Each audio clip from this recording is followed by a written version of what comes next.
క్రైస్తలో ఈరోజు దేవుని యొక్క వాగ్దానము మత్తయి సువార్త 28వ అధ్యాయం 6వ వచనం. ఆయన ఇక్కడ లేడు, తాను చెప్పినట్లుగా ఆయన లేచి ఉన్నాడు. దేవుడి వాక్యం దీవించుగాక. ఆమేన్. అవునండి, యేసుప్రభువు వారు చెప్పినట్లుగా ఆయన సమాధిని జయించి మరణాన్ని జయించి పునరుద్ధానుడై దేవుడు లేచాడండి. ఆయన చెప్పినట్లుగా ఆయన లేచి ఉన్నాడని దేవుని యొక్క వాక్యం సెలవిస్తుంది. మన దేవుడు మరణాన్ని సమాధిని జయించి పునరుద్ధానుడై లేచిన రోజు అండి. ఆ యొక్క పునరుద్ధానుడైన దేవుని యొక్క దర్శనము, దేవుని యొక్క శక్తి, పునరుద్ధానం యొక్క శక్తిని కావాలా, పొందుకోవాలనుకుంటున్నావా?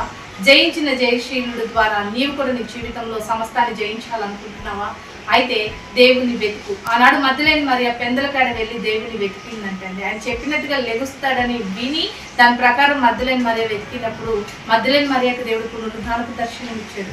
ఈ రోజు నీవు కూడా దేవుని వెతికినట్టయితే నీ కూడా పునరుద్ధానపు శక్తి చేత దేవుడు నింపి అన్ని విషయాలు నీకు జయమిస్తాడు. యేసు ప్రభు సమాధి చేయబడి సమాధిలోనే లేడు, మరణించి అలాగే మృతువుగా లేదండి. ఆయన సజీవుడై మరణాన్ని పాపాన్ని జయించి తిరిగి లేచాడు.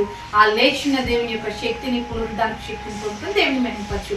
అట్రీతిగా పునరుద్ధానపు శక్తితో దేవుడు ప్రతి ఒక్కరిని కూడా దీవించుగాక. ఆమేన్. ప్రార్థన చేసుకుందామండి. సకల ఆశీర్వాదాల కారణభూతరమైన మా ప్రియపరలోక తండ్రి యొక్క ప్రార్థన లేపిస్తున్న ప్రతి బిడ్డని జ్ఞాపకం చేసుకోండి. పునరుద్ధానపు శక్తి చేత ప్రతి ఒక్కరిని మీరు దీవించి బలపరిచి నీ రాకడ కొరకు సిద్ధపరచమని యేసు నామములో ప్రార్థిస్తున్నాం తండ్రి. ఆమేన్.